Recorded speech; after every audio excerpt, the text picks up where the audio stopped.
Welcome to Fireside Giants. My name is Alex, my co-host here, Anthony Rivardo. The draft is just 1 week away, my friends, and this smoke screens, the reports are coming out. The Giants like this guy, they like that guy, they don't like this person, and I want to discuss that, specifically Kayvon Thibodeaux. A lot of reports coming out that the Giants are souring on Kayvon Thibodeaux.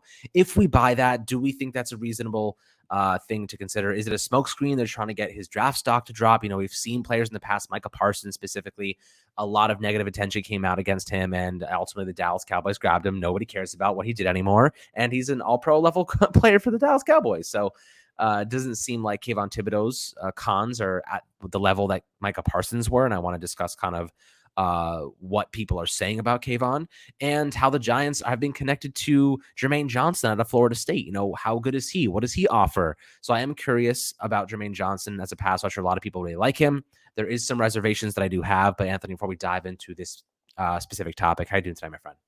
I'm doing great. I'm excited to talk about these edge rushers. I think either one of these guys is a fit for the New York Giants right off the bat.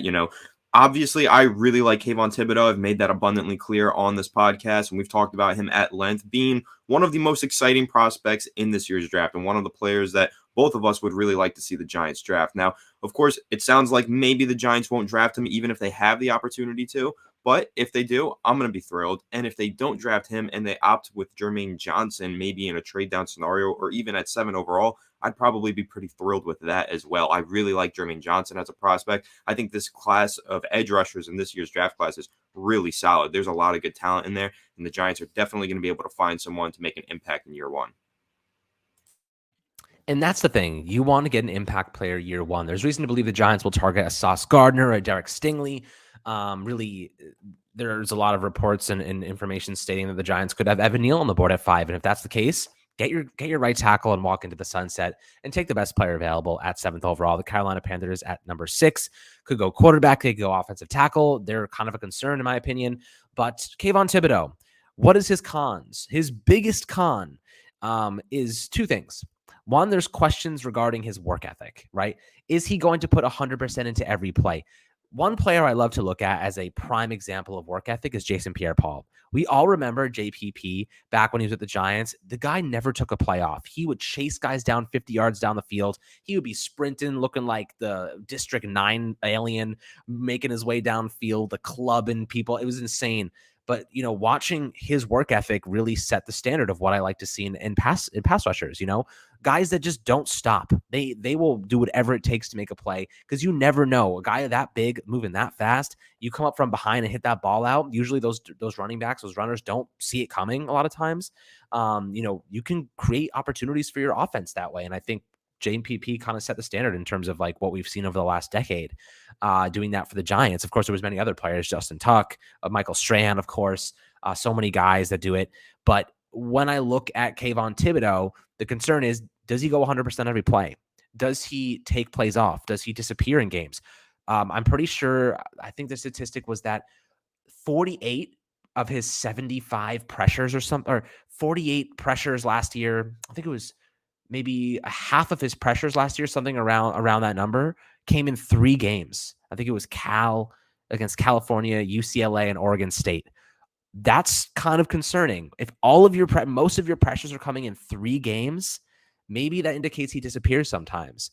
However, you look at his frame. He is, 6'5", 250 pounds. He is a lengthy, long, physical, athletic specimen that fits the NFL mold to perfection. Is his charisma a little bit too much? Grew up in California. He's a 5-star recruit, got all this televised attention, and has always been this guy who's been in the spotlight. But is he a little bit too confident in himself? Is he a little bit too, optimistic in the way he plays? Can he handle the New York media? Look what we're doing. Look what people are doing to Kadarius Toney right now. You know what I mean? He, like, coming out of college, nobody compared him. No one said he was this overly charismatic guy who, was just insane and threw tantrums or whatever the hell. Not that Kayvon Thibodeaux does any of those things, but he's a very charismatic player. Nobody said that about Kadarius Toney. But look what the media is doing to Kadarius Toney for missing voluntary workouts right now. Can Kayvon Thibodeaux handle that type of pressure? Can his personality handle the negativity that comes with playing in New York? And we see players, there's a reason that the quarterbacks here don't have social media, right? Eli Manning's probably number 1 less than a Daniel Jones. Don't get on social media. You will get eaten alive because New York fans will kill you. And we do this. We do this to players. It's just how the media is. Can Kayvon Thibodeaux handle that? That's a legitimate concern for big market teams. Anthony, do you think that Kayvon Thibodeaux is that something that the Giants should be worried about with him, or do you think it's all just smokescreen and they really like him?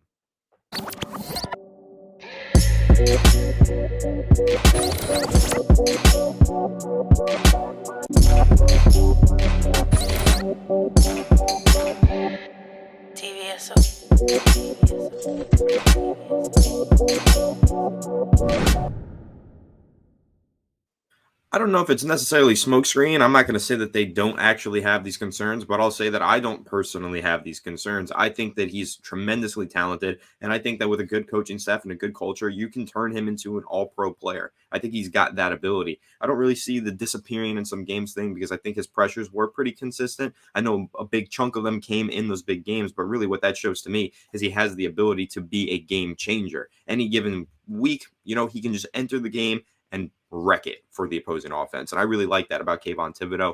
I know there's a lot of people that think he's the best player in this draft class. There are analysts that think that. They think he has the highest ceiling out of any prospect in this draft class in terms of being an all-pro, perennial all-pro pass rusher. And if you have that ability, I think you can look past some of the character flaws. I mean, take a look at Lawrence Taylor. Like, I know that's a very extreme example, but Lawrence Taylor, we're talking about character flaws and some, bad traits in terms of off the field stuff.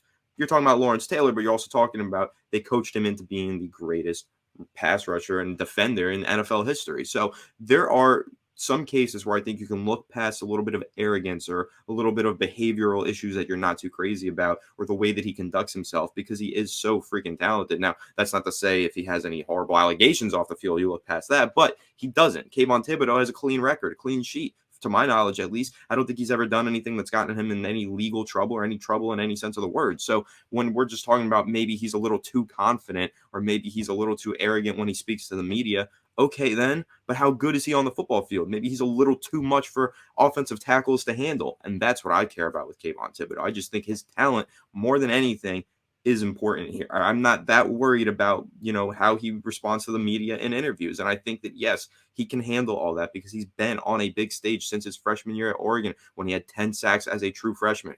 Instantly thrusted himself into the spotlight. And he did that by being a really good football player with 10 sacks as a freshman. So he's been really good for a while. He's been in the spotlight for a while, and he's handled it okay. I don't think he's ever had any big gaffes, any big mistakes. So I think at this point, he's proven himself. He's proven his ability to speak to the media and to conduct himself in a big market. He's from a big market. And I think that he can go ahead into the New York Giants culture and turn himself into a pretty good player. And I tend to agree, right? I think physically, intangibly, and athletically, he is arguably the best pass rusher in this draft class, bar Aiden Hutchinson. But looking at the stuff that Micah Parsons was accused of last year, and it was sexual harassment, Kayvon Thibodeaux's situation is not even remotely similar to that. Not even remotely similar. We're talking about being overly confident compared to sexual harassment, okay? I don't think that's enough to justify dropping him off your draft board. And Joe Schoen said a couple days ago during his press conference, right, that if there's a guy they have a concern over about their character or personality, they will drop them off the draft board entirely. I don't think Kayvon Thibodeaux is like that. And what are his limitations though, right? Like what exactly? So this is the other justification of why you'd pass on him aside from character concerns, right? Because let's assume the Giants are like, we don't care about his character. It's fine for the most part. What is the only other reason they could justify not being as high on him as most people are? And it's that he has stalled with his growth, right?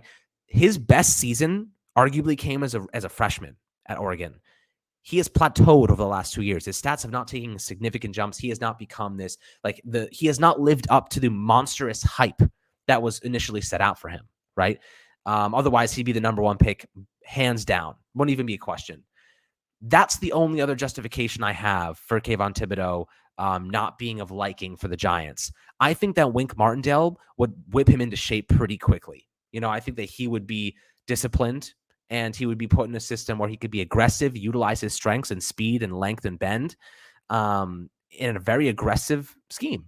I think that would fit him perfectly. I think Wink Martindale and Patterson, the new defensive line coach in the Vikings, would do a tremendous job developing him.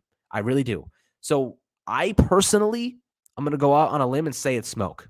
I think it's smoke. I don't think that they're. I think I think what they're really trying to do is trying to get him to drop to 7, and they're putting out this information now because teams are going to be like, what are they seeing? What is it that they're concerned about? I think that this is all smoke. I think that personally they want to take him at 5, but they know the Carolina Panthers are eyeing a tackle and they're scared about that. And they're going to say, we have to take our tackle at 5. And we hope to God that a team gets scared about Kayvon Thibodeaux because what we're putting out there, the smoke, and that he drops to us at 7. I think that personally is what's going to happen. And if anyone is about to tell me in the comments, oh, teams aren't looking at that stuff in the media about players, blah blah blah. Let me give you a good example of a player that dropped. Azeez Ojulari. People were concerned about his knee. There is no problem with his knee, as we saw last year. No problem physically with his knee. He dropped to 50th overall, and people were telling us he was going to be a top 15 pick 2 weeks before that. So I can tell you right now, that bad media attention can absolutely affect a player's draft stock. I mean, look at the bong video of Laramie Tunsil a couple years ago. It happened like 3 years before the draft. That picture happened, and he dropped like 7 spots and ended up being a Pro Bowl level player.